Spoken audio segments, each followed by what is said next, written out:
at WNST, Towson, Baltimore, and Baltimore Positive. We are positively into the springtime, and we're going to be doing the Maryland Crab Cake Tour. I have a whole schedule. My gosh, I'm east, I'm west, I'm north, I'm south. Like Barry Manilow, I'm up, I'm down, I'm all around. It's all brought to you by the Maryland Lottery. I'll be giving away these instant lottery scratch-offs. We're going to be at State Fair on Friday in the afternoon. Bill Weedell from CFG Bank will be in. We'll be talking about Janet Jackson and Anita Baker and Mother's Day. And let's see, Brian Adams, Joan Jett, John Mayer, Barry Manilow, Lionel Richie, Earth, Wind, and Fire, all the shows I'm going to all summer long. Chris Stapleton, all coming to the CFG Bank Arena. So I'm looking forward to that. Also, we're going to be promoting our friends at Window Nation. I got to wear the fun hat with Pete Caringi last week down in Essex at McFalls. So we'll be doing that, 866-90Nation. Go get those windows.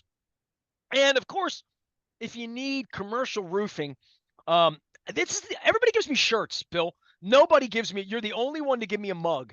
So the Royal Farms coffee in the Cole Roofing mug, as usual around here. Dude, I'm going to be on your side of town, where you live, where you work, where you play. We're going to be on the 23rd. We're at the local up in Fallston. I think you know about Fallston, right? So we're going to be all Certainly around. know about the local. You know about the local, do Certainly. you? Oh yeah, sure, sure. Award-winning Restaurant Association of Yeah. Maryland, said Chef of the Year, all that stuff. So, dude, the Crab Cake Tour is rocking. Where the hell have you been, man? Like, what you been on roofs or something? Where have you been? Admittedly, I probably have just been on soccer and lacrosse fields, so that's kind of I have an consumed my life. excuse. I was at Maui. Yeah, that's a good one. That was a good Mine are more like Carroll County and Howard County and Prince George's County, and so playing a lot of lacrosse and soccer, and none of which is local. So What it's should I all know out about of the this? way. As someone whose kid might be making grandkids at some point, and I may have some interest in all of this. Um, I'm fascinated. I had Larry Stewart on this week, right? Who is just took the copping job. He's worked at Morgan. He's worked in college basketball, waiting to get this job forever. Legendary player, played in the NBA for 5 years, played professionally for almost 20 years overseas, Spain, Portugal. And I'm thinking to myself, he's out recruiting kids. That this is like a different thing than he would recognize. And he's my age, which is why I bring it up. Born in 1968. He spent his whole life in it.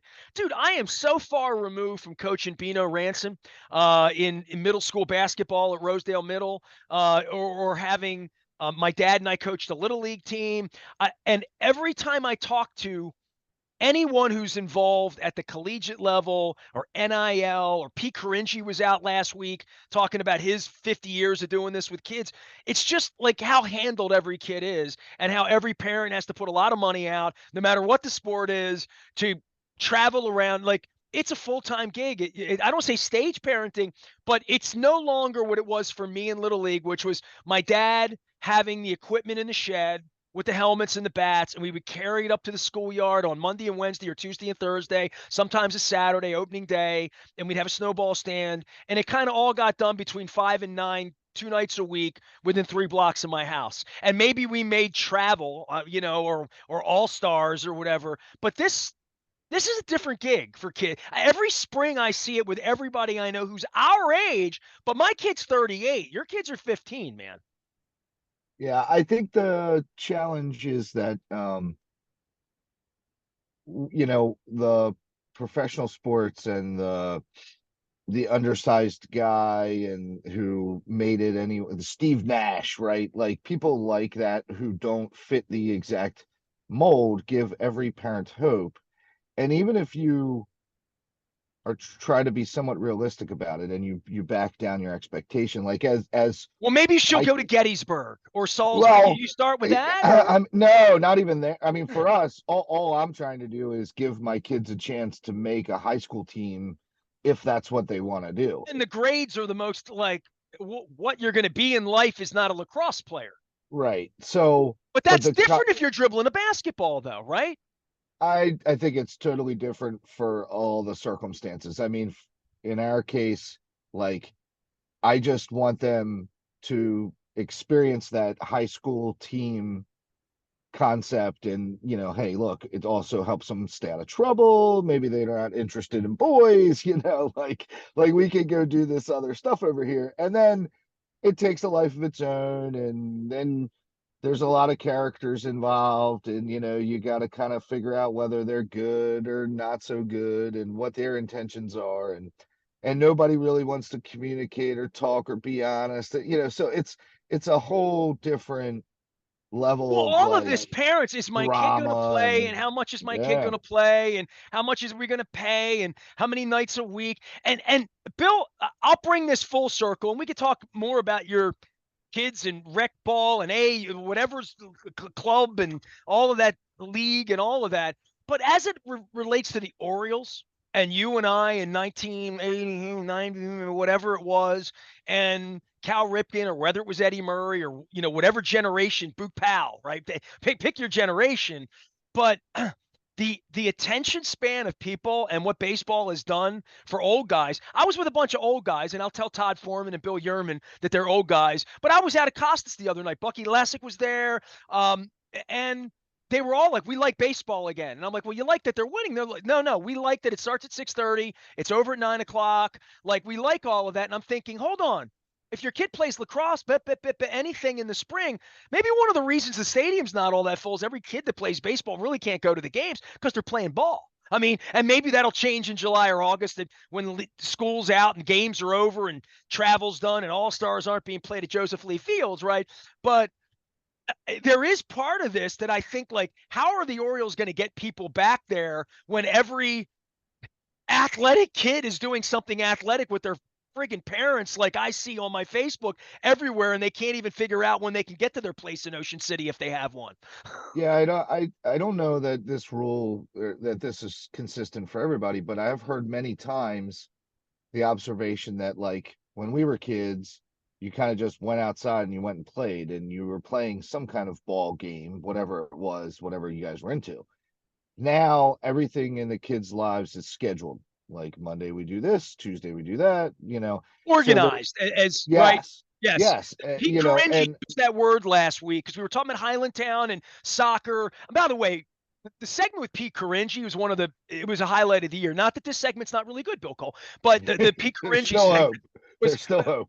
well, I mean, Pete just told these playground stories, and he talked about organized ball. And I'm thinking to myself, my dad was a community organizer, politically, an umpire, lost a child, like, was a manager, loved basketball, baseball. Like, my dad was that guy who was up at the rec league with, all I can name all the names: Mike Hoyt, Tom Dunai, all these people that ran the Colgate Rec Council. My dad was there for that. I was there for the drafts. I was there when they were counting the quarters from the snowball machine. Like, I remember all that as a kid, but not every neighborhood has that in 2023. And if they do, that person may have their kid pitch an all-star down in Essex or out in Rosedale or up in Parkville or wherever, over in Glen Burnie, going across the bridge. I mean, whatever.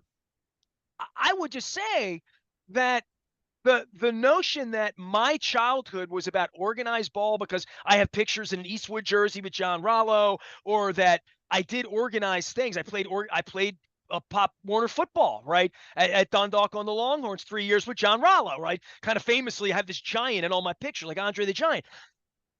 I played so much more. 98% of the ball I played was in Rob DeBase's backyard, either playing wiffle ball, basketball, baseball, on the church lot at St. Peter's, playing football, baseball, basketball.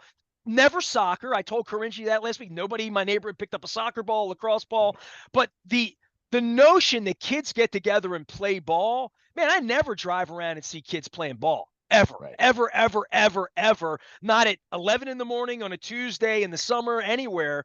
And that's so different than what we had, because none of us really wanted to play ball at night because we played all day. And then our Right. coaches would say, Mr. Karolkowski, and Mark would, I'm 11 years old. He banned us from swimming or playing any ball on game days because Right. he didn't want our legs not with us at 6:15 on Joseph Lee Fields when we're taking on Richie Path, who would later play double-A ball, like Barry Stitz, who played soccer. These were the kids I competed against. And Butch was like, no swimming. I couldn't swim in my own pool on game day. That's how serious Butch took beating the Yankees in my house league in 1979. That stuff We still still lost exists. because I struck I mean, out. we go on travel tournaments and we're staying in a hotel with a pool, and there is strict no swimming times from our coach. That is still a thing, no doubt. Um, Winning's the you know, only thing.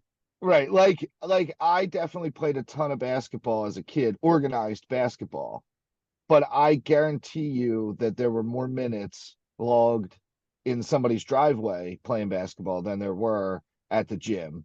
Um, I don't know, like, and that does, I don't see that and how it exists. And I don't know if that's because we intercepted them before they got a chance to get going and started introducing the organized stuff. And then all of a sudden, because they definitely start earlier. I mean, they got these lacrosse. My 10-year-old was a volunteer coach for the 2, 3, and 4-year-old lacrosse clinic last weekend, right? So we are definitely organizing them earlier. I think the problem is the old statement that, you've heard a million times, like, yeah, you're good, but right now there's some kid in Iowa working twice as hard as you. And this concept that, like, if you're not working maximum hard, there's some other kid working harder than you. And parents take that to heart. I don't know. It's becomes their social network.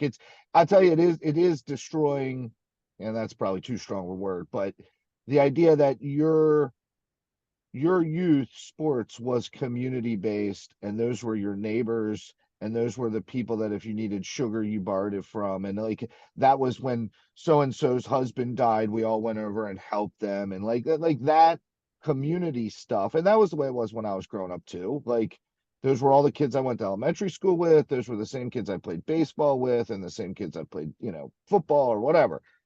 That is going away when I got one kid playing for a club in Essex, and I got another kid playing for a club in Harford County, Well, there's and no such the thing wife as a and I ringer split anymore, up, right? and I mean, there are no ringers. Everybody's a ringer, right? I don't know. By There's the time these kids get to be 17 years old and can figure out NIL money, and they're good enough to figure out NIL money, their parents have had them handled since they were 12 to make sure they got a scholarship at Calvert Hall or Gilman or or wherever, or at least well, I went to don't the right think school. yeah, I don't think people understand the NIL money yet, because the NIL money makes a real tangible return on your investment much sooner. Like if you are looking at investing in their kids. Look, one of the greatest speeches I ever heard was when my son went to Calvert Hall. Lou Eckrell was the athletic director, and they had a fall sports meeting.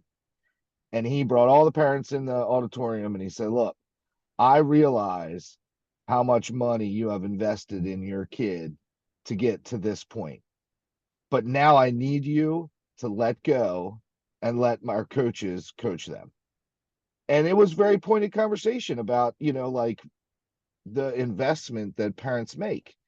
So I don't think they realize at this point how closer the NIL money is, how much more available that is to more kids. I think it's only going to get worse from here, would be my observation, Well, and right? then the Because expectation level of, like me talking to Pete the other day about UMBC and NIL money. Let soccer really catch on in this country after World Cup. And 8 years from now, my grandkids, right? Well, if he could kick a soccer ball, like, the amount of money that would be available would look like, um, in other sports. I'm talking about lacrosse and soccer, sports that haven't caught on. I mean, like, look at baseball in this country and what college baseball is.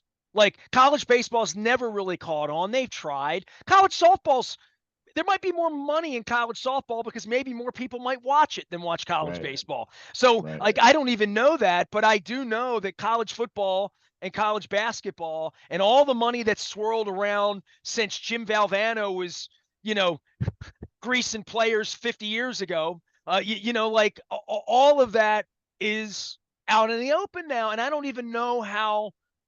I talk about how coaches are going to recruit and players get in the portal and you yell at the player the wrong way and he doesn't love you anymore on Monday morning and he wants to go transfer to Richmond or whatever. Um, College sports is going to have an identity crisis in big time in the next 5 or 10 years because I don't recognize it as a 54-year-old guy, and I've loved it most of my life, and I invested a lot in it, traveling around, going to Final Fours, like all of that. And I do see other sports like things you're not even thinking about, like hockey. Raskin's really into the Bean Pod and the Frozen Four and all that. All the lacrosse. Their Final Four is coming up a couple weeks. Posner can't get enough of it with Maryland and people around here. So these other sports are kind of coming, and I'm smelling money. Like when Right. Bucky Right. Bucky Lassick was in a bowl over in East Baltimore, and next thing you know, he's living in a mansion with Tony Hawk, and nobody knew where the money came from because X Games came, and it maybe didn't Right. affect your house, and my dad Right. wouldn't have cared about it because he's watching the Orioles, but there's money coming in all of these places, and sports that are trying hard in a lot of ways. Uh, and I always use soccer and lacrosse as examples of them catching up, but at some point, kids are going to make money on this, or at least get free pizza.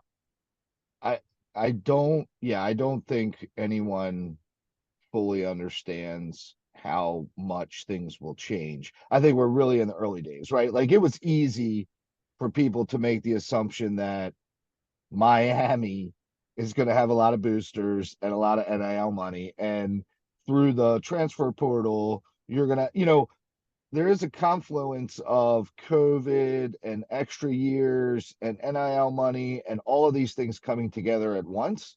That is totally crazy. I just think we're at the very beginning. Like, I don't think parents fully understand NIL money, and I don't think the world at large understands that. And to your point, it only takes one wealthy alumni who played field hockey to like set that university's field hockey team on a path of dominance in these lesser sports, right? So it'll be wild, man. I mean, it is. I don't know. We're all screwing our kids up, but like it's yet to be seen whether we're doing massive damage or just mild damage. Bill Cole is here. He is Cole Roofing, Gordian Energy. He does things. I see all these solar fields in places I've been lately. You can find him at Cole Roofing. I certainly can find him out at the front of BaltimorePositive.com. His logo, like all of ours, looks a lot better out on the website than we really look at 7 a.m. when we record these things. All right. It's been a month since you and I got together. Lamar. Who are we drafting? How are the Orioles going to be? When are we going to a game?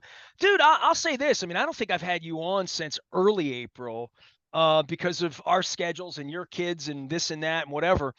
Um, the Ravens over the last month, rarely have they had a month where they could go from we might win 5 games if Lamar's not here to we're definitely winning the Super Bowl. And somewhere in there is the truth, right? But then there's the business side of what we just saw transpire with a player who I don't want to call him a bad actor, but certainly didn't feel like he was aligned. His chakras were aligned with the organization, and the organization was aligned with him. And yet, through it all, after all of it, got the richest contract in the history of the league. And by the way, Lee Steinberg's on the show next week. I'm sure he'll be talking about Patrick Mahomes now being the 7th paid quarterback. And this is the way this works. But it has been a fascinating month for Baltimore sports, whether it's Yanni or Cano, whether it's the Orioles and Adley Rutschman, whether it's Lamar Jackson, Zay Flowers, Rocky Sin, like any of this stuff, sports is really relevant. In my world, again, our traffic's up, the fan is setting records, and yeah, like all of this stuff. People are engaged again, and they kind of wanna. I walked into Costas, no music on. It's the game, Ben McDonald, everybody watching the game on a Monday night. Hey, I like that. I built the world around that 30 years ago. I thought that was never going to go away. It's coming back. I I definitely have to admit, I mean, if people want to go back and watch the actual coverage of whatever the last time you and I talked, I mean, I think there was like a 0.5% chance that Lamar was coming back at that point. Like I was pretty floored that it took the turn it did. I mean, I guess I shouldn't have been because Neither one had any options. yeah, I don't know I where else mean, you if go I'm with writing it. about it, neither one had an option. The Ravens' Yeah, option was not to piss him off 5 more months and they have a salary cap. They're going to spend the money either way. He's just going to get more of it. I mean, literally. I mean, people are like, Steve's rich. Salary. They have a salary. They have a number. right. Whether they give it to him or the left tackle, they gave it to him because they couldn't live without him. And they lost the negotiation. They were negotiating against themselves. There was no other party involved, as we understand it. Not at that Yeah, level. right. Well, and there was no way that you were ever going to get tangible value in a trade that made sense. Like maybe if there was a real desperate team, maybe, but Cleveland was already, spoken for. So, Hold on. If you uh, think Lamar Jackson's going to win the Super Bowl for you, you're not desperate. You're serious. I mean, I'm yeah, being honest. Like, if but anybody else thought he was the answer, why would the Colts run around with it? By the way, the kid the Colts drafted, I've seen this online. Greg Doyle, who's a bit of a negative, he's an honest guy. He's a real journalist, but like he would be quick to say that I think this guy sucks if he thought he sucked. Anthony Richardson came to camp this weekend in Indianapolis and won everybody over, and he's the number 4 pick. And we were wondering, like, why did I don't know how his career, the next 3 years, it'll be measured whether Anthony, whether any of the top quarterbacks are the next Baker Mayfield or the next Patrick Mahomes, right? But none of them thought Lamar was the guy, because if they did, they just would have given him $50 million the way Steve did, right? I mean, right. because everybody around here thinks they're winning the Super Bowl now. It is funny how fast it turns like that. I mean, we're gonna have to win the Super Bowl like 52-41, I think, or something like that. But then again, maybe not. I mean, do we have the highest paid quarterback and the highest paid linebacker?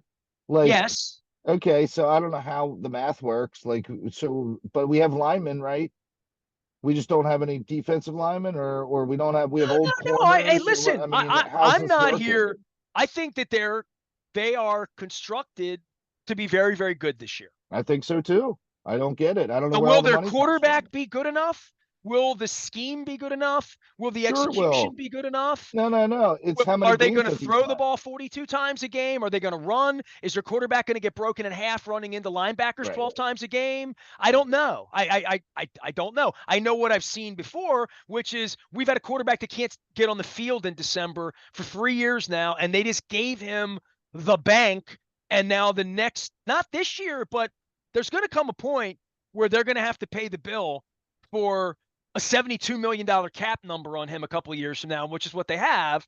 And he's going to have to play like Joe Burrow. There's not going to be any more like he throws a pick and cost the team the Giants game, which he did last year. I, I My just think there's a favorite. different. I remember what happened to Joe Flacco after he got the money, and we had a parade. We had a parade and gave him the money, and he was the village idiot. And I just think Right. this Lamar thing, Lamar's got to go out and be great every single week, win every single game, make every single pass. And I don't know that I've seen that football player the last 3 years. I don't know that I've seen that guy. My favorite comment that people make is now that he's paid, he's gonna really do well. And it's like, maybe, but most of the time, after they get paid, like maybe the drive's not there quite as much anymore, and things kind of wane a little bit, and they're never as good as the season right before they sign the contract. So I get worried about all Bill, he that. I put mean, $72.5 million in the bank last Thursday. $72.5 million in uh, that was the biggest signing bonus in the history of the league. He put 70. It's you know what I mean. Now this is a kid that already had 20-30 million dollars, right? So I don't. And he's a pretty humble kid. Like he really is. I mean, right. I'm not anti Lamar at No, all. me As neither. a Right, human, any of this, I'm not even anti how he negotiated. But as a fan, it leaves me a little chilly. If I mean, like he held the whole organization hostage, right, and he won, right. and he won big. And now he's going to go out on the field, and you've paid to be there, and you got the jerseys and all this, and now it's Super Bowl or bust. And that's where they put, and that's okay. I mean, Steve would tell you that's the way it should be, right? But then they got to go do it. And then I have to say, do I think he's going to beat Burrow, Mahomes, and Aaron Rodgers or Justin Herbert? I don't. I think it's hard for any of these guys. It really is. It's the model has existed for a while. You have a short window, right, until you get whacked with all the high cap numbers for everybody. So you got to have two or three almost all pro guys that are on their rookie deals, right? You can have 3 or 4 who are like veteran retreads that nobody really wanted, so you can pay them probably below market. Justin Houston. I'll go through all these guys, Yeah. right? I can I mean, name the you names can of the guys you're the talking about, right? exactly the recipe is there, but if your first round draft pick isn't pressing the edge of an all pro, right? Then you just don't do it. If your left tackle goes down, you just don't do it. If your tight ends don't contribute, you just don't do it. You know what I mean? Like the recipe is so exact that look, if you don't put the sugar in the cake, it's not edible. And that is what happens to us. We get an injury. I mean, I always the one that is seared in my head forever is the Elvis Gerback, right? Year after the Super Bowl. Like we were, we knew we won the year before. It's like, God, this will be easy. Look at all the pieces we added. We should definitely win back to back. And I think Searcy goes down in training camp, and it was just it Jamal. was yeah, like it just never materialized. And it's like, okay, it is very fragile. Very seldom is there a guy on your bench who's going to step on the field, and perform at the level of the Nick guy? Foles. They're all pretty good at that, right? They're all pretty good at making sure that the best possible guy is the one on the field. So I don't know. I get a little concerned for him and like guys in the future looking at what Lamar did and not taking an agent. And I mean, I think there were deals that are probably more lucrative for him in the future that are never going to come, whether it's a shoe deal or a clothing deal, like he's got his own stuff and he's going to hoe the road that way. That's fine. Um, and I'm usually a cut the middleman out kind of guy like that. I do think there's too much middle people in our universe that put friction around deals or raise the price of stuff unnecessarily. But in this case, when you're the former MVP, highest paid quarterback in the league, to not have a team that is maximizing that is to me is just doesn't seem to make a lot of sense. But maybe he'll tell you he Odell does Beckham's come everything. to town since you and I got together last time, right? And Yeah, they well, drafted a wide. I mean, talk about using resources, right? I mean, you run a company at Cole Roofing, I run a company. I've had resources and capital and money and where you are, and we all have a salary cap one way or another. We all have a budget that, and if you don't stick to it, you don't have a business, right? So, and an obligation to be profitable, as Steve Bisciotti once said. But Odell Beckham Jr., I mean, that they have put yeah, real yeah, resources into allowing Lamar to throw the football better, giving him more time to throw the football. Now, how well he'll throw it, how well they'll execute it, that that is the. I keep going back to the fact that no other team wanted this kid, like twice now. He's been on right. the market twice, and just said, "Does anybody want me?" And the only ones that wanted him are them. So I hope he does feel the love. I hope he does fall in line. I hope he's happy with his money. I hope that there's no focus on anything but football for him. Right? Right. But I've also witnessed what's going on here, and I've never really been convinced he's the best quarterback. I think he's exciting. He's one of one, but I don't think quarterbacks can run into linebackers and play football in December. And well, I'm 2 for 2, and I'm not a Right. dumb guy. And Right. I think they're not dumb either. And I think Steve is like, well, we're going to give him all this money. They're going to break him in two at some point. We just got to hope it's not the first year or the second year. Right. Right. Right. Look, at a minimum, again, my biggest regret was that during the negotiation, I didn't go buy a ticket that had the Ravens like 60-1 to win the Super Bowl, because I'm assuming the day after he signed, it probably dropped to like 8-1. So I could have had that ticket. So that was my biggest regret. And that is the truth, right? I mean, you drop him in there, it's all different now. So that makes it exciting and fun. I don't mind being wrong. It's You okay. got anything on the Orioles? Are you going to be right or wrong? I mean, I'll say this right now. They're going to make the playoffs, right? I mean, Yeah, I'm still a good 3 weeks away, 3 to 4 weeks away from you're a paying any Memorial Day attention guy, to are that. you? Are you? Okay. Probably. I mean, I am aware of it. I unfortunately have not figured out where that fits into my life They're and playing the attention Pittsburgh span. Pirates in big games this weekend, Bill. Come on. Get with I it. I get it. I look. I mean, my love for them never wanes, but trying to fit them into my attention span It's when sort of they like have your been cousins. absent. It's like your cousins. You Yeah, love them, you just don't see them that often. exactly. It's exactly like that. And and and like there was no reason to see them for a long time. So now my whole life has to change. I mean, like Now I they move spend back to time, Carroll County, and you want to hang out with them on right. holidays. I spend time watching the F1 race in Miami this past weekend, Did you not the really? Oriole game. Not the Well, Oriole game. your old man's way into car. I mean, your family's been into cars, right? First and foremost, that's a passion in your family, right? I have never been a car guy my whole life. F1 is not cars. It's so much more than cars. And it's the spectacle and it's the technology and It's it's like the Kentucky Derby. characters. It's not really about the Yes, horses. yes, yes. It's about the hats. Not as bad as Kentucky Derby because that really is sort of, I don't know. I guess if you're in the horse training business, you know what goes into it, but But it's also this Southern, it's cultural, it's the F1 it historic. is an extravaganza and that always shocks me. And like when you watch it, they're like 2 weeks ago or 3 weeks ago, they were in Baku, Azerbaijan, Right. right? Like I would have never seen that before. I didn't even know that existed. Like that looks like a really nice place to go. I doubt I'll ever get there, but it looks like a nice place to go.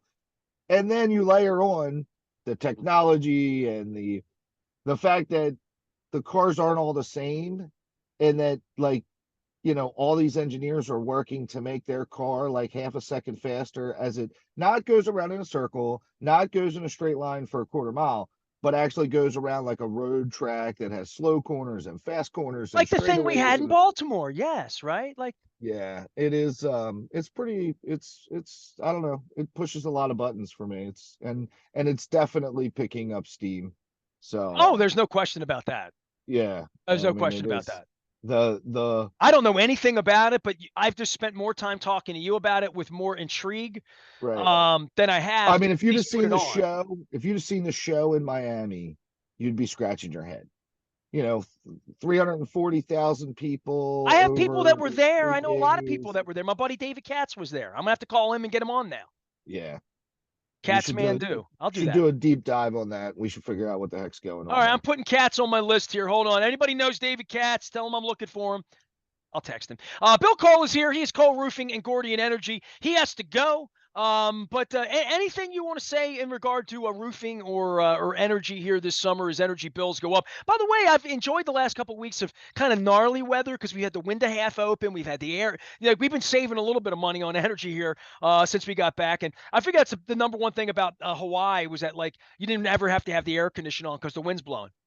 Yeah, Hawaii is an interesting solar place because they pay so much for electricity that it was like a no-brainer. Hawaii was one of the first places. Like we never did any work, but friends They of mine were on these doing work out hills in there. Yeah, Hawaii, it's all yeah, solar and it's yeah, beautiful. It's palm trees and whatever. And I don't want to say it blends in or doesn't blend in. It's a little reflective, but I look at it and say, oh, they're out here in the middle of the ocean and yeah. they're using the sunshine, which is what they do. They're the rainbow state, to call Right. energy. And I thought, okay, that's still didn't bring down the cost of like the macadamia nuts, but Right. no problem. But it helps a little bit. Look, it's as the weather breaks, we get busier and busier. Solar's good. If you don't know, you should look into it. And commercial roofing is definitely something people should be planning for. Do some maintenance, extend the life of that roof. That's always my suggestion. All right, can I get you out for a crab cake at some point, please? Yeah, we'll make it happen. We'll All make right. it happen. All right. I miss Bill Cole. I miss all my friends. They're here. We're going to be celebrating 25 years. Here's what. Okay, I'm going to give you this. My 25th anniversary is August 3rd and 4th. We're doing the shows those days at Drug City and at Costas and Dundalk. And what I want to do is try to bring people like you that you ain't never been to Drug City. Maybe you've been to Costas for crabs or whatever.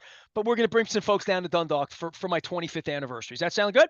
Yeah, I need to get to Drug City. I need to see what this is all about. Well, I planned Drug City to do my birthday party on October the 13th, but since we began this broadcast, the Ravens have decided to play the Titans not in Nashville, which has pissed everybody off, and they're going to play the Titans now in London. So No cowboy hats for you. Oh, bloody No hell. strip. None of that, right? I mean, I know Dennis is going to be really disappointed because he talked out loud about this.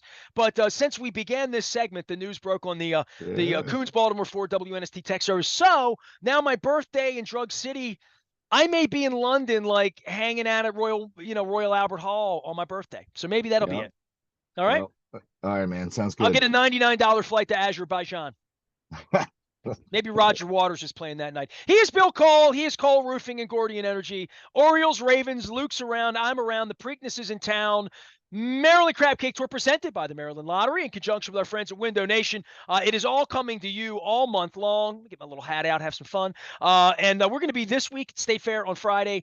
Week after next, 23rd at the local in Falston. We are coming to so many places. I'm lining it all up in June. I don't want to give it away, but we're coming to Halethorpe. We're coming to Wilkins Avenue over there by St. Joe that some people might know about as well. Anne Arundel County, Harford County, Carroll County on the hook. I got a charity event happening there. I'm on the phone with Greenmount Station because I missed those crab cakes because they're delicious. I am Nestor. We are WNST, AM 1570, Towson, Baltimore.